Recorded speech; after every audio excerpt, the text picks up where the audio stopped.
नमस्ते दोस्तों, मैं ब्रजेश स्वागत करता हूं कहानियों की दुनिया में आप सभी का। आज मैं आपके सामने भक्ति की एक विशेष कहानी लेकर प्रस्तुत हुआ हूं। अछूत पर महान थे मुनिवाहन तिरुपन्नालवार। शुरू करते हैं कहानी। बहुत ही सुंदर भक्ति की कहानी है, पूरा सुनिएगा। और अगर आप हमारे चैनल पर नए हैं तो प्लीज़ चैनल को सब्सक्राइब भी कर दीजिएगा। शुरू करते हैं कहानी।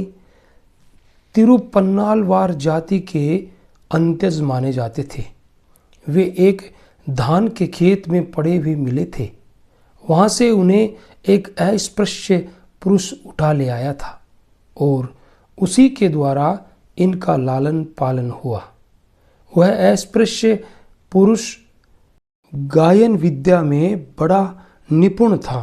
बालक मुनिवाहन ने भी उससे बहुत जल्दी ही संगीत का ज्ञान प्राप्त कर लिया और वीणा बजाना सीख लिया। परंतु वीणा पर वे भगवान के नाम के अतिरिक्त और कुछ नहीं गाते थे। उनका हृदय भगवान के नाम की ओर जितना आकर्षित होता था उतना और किसी ओर आकर्षित नहीं होता था। उन्हें भगवान श्री रंगनाथ के दर्शन की बड़ी उत्कंठा थी, परंतु नियमानुसार उनका मंदिर में प्रवेश नहीं हो सकता था। वे निशुलापुरी नामक अछूतों की एक बस्ती को छोड़कर श्री रंगनाथ क्षेत्र में चले गए। उन्होंने कावेरी के दक्षिण तट पर एक झोंपड़ी बना ली और वहां रहकर भगवान के नाम गुणों का कीर्तन और उनके स्वरूप का ध्यान करने लगे।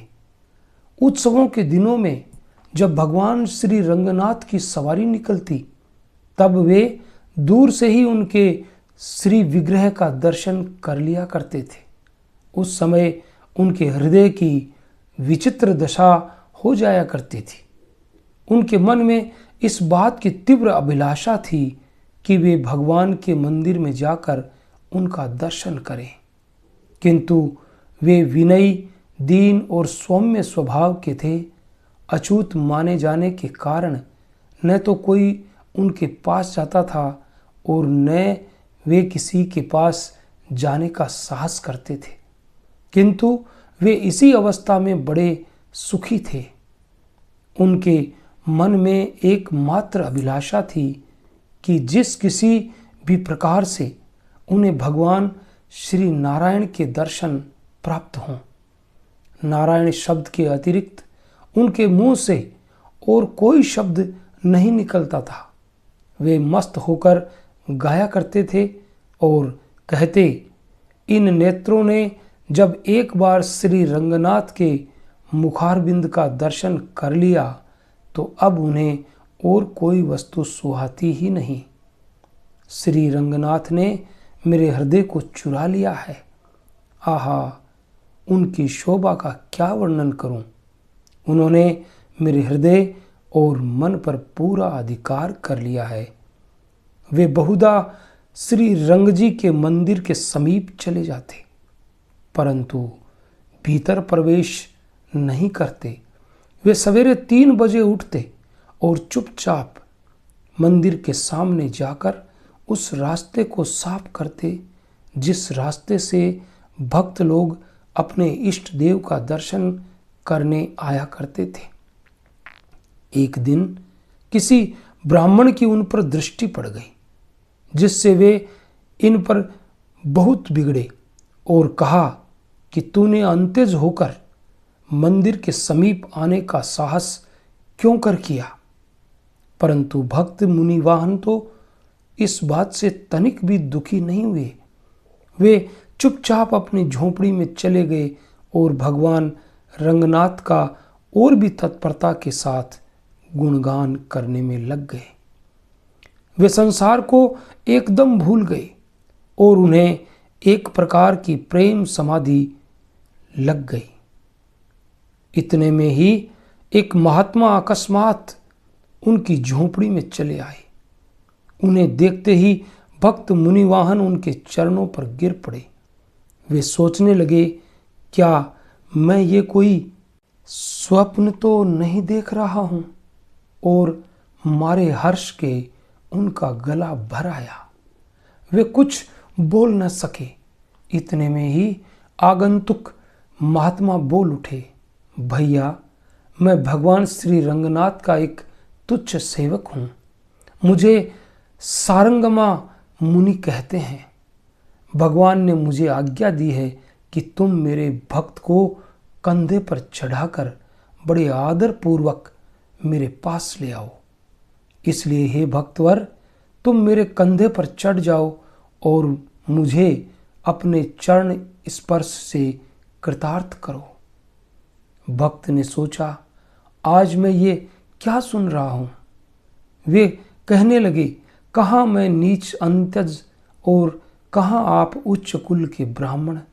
मैं तो आपकी छाया का भी स्पर्श नहीं कर सकता, बल्कि मंदिर की सड़क के पास जाने की भी मुझे अधिकार नहीं है।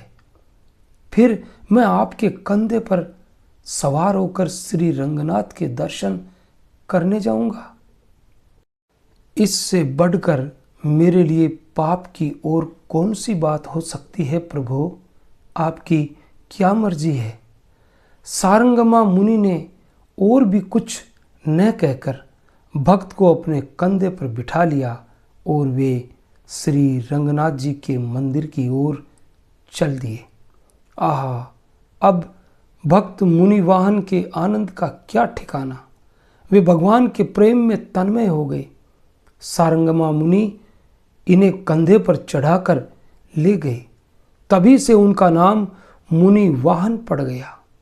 ये भगवान श्री रंगनाथ का दर्शन पाकर कृतार्थ हो गए और उनकी स्तुति करने लगे और कहने लगे, प्रभु, आपने मेरे कर्म की बेड़ियों को काट दिया और मुझे अपना जन बना लिया है। आज आपके दर्शन प्राप्त कर मेरा जन्म सफल हो गया। इस प्रकार से वे बहुत देर तक आनंद में मग्न होकर भगवान की स्तुति करते रहे। स्तुति करते करते उनका गला भर आया और वाणी रुक गई। उनका शरीर नक्षत्र की भांति चमकने लगा। लोगों ने देखा, उनके मस्तक पर भगवान का चरण रखा हुआ है और चारों ओर दिव्य प्रकाश छाया हुआ है। बड़ा अद्भुत दृश्य था। मुनि वाहन सबके देखते देखते उस दिव्य प्रकाश में लीन हो गए। ये मुनि वाहन श्री वत्स के अवतार माने जाते हैं। मुनि वाहन की कहानी से साफ प्रकट होता है, जाति पाति कोई चीज नहीं है। अगर कोई चीज है तो भगवान की भक्ति है, भगवान का प्रेम है। कोई भी आदमी मुनि वाहन की तरह भगवान के चरणों में प्रेम करके भगवान को पा सकता है, सबकी दृष्टि में ऊंचा बन सकता है। भगवान की भक्ति और भगवान के प्रेम में कोई भी बंधन नहीं है। कोई भी आदमी भगवान की भक्ति कर सकता है, भगवान से प्रेम कर सकता है। जो लोग भगवान की भक्ति और प्रेम पर बंधन लगाते हैं, वे भगवान को नहीं जानते। दूसरे शब्दों में हम कह सकते हैं कि वे भगवान को भी धोखा देते हैं। महात्मा एकनाथ ने कहा है, भगवान की भक्ति और भगवान का प्रेम समुद्र की तरह है। जिस तरह समुद्र में सभी लोग नहा सकते हैं, जिस तरह सभी चीज़ें समुद्र में मिलकर एक समान हो जाती है, उसी तरह भगवान की भक्ति करके सभी मनुष्य एक समान हो जाते हैं। कैसी लगी भक्त मुनि वाहन तिरुपन्नालवार की ये कहानी? अगर आपको अच्छी लगी तो हमारे चैनल को लाइक, शेयर, कमेंट और सब्सक्राइब अवश्य कीजिएगा। राधे राधे, जय श्री कृष्णा। मिलेंगे कल किसी अन्य भगवान और भक्त की कहानी में।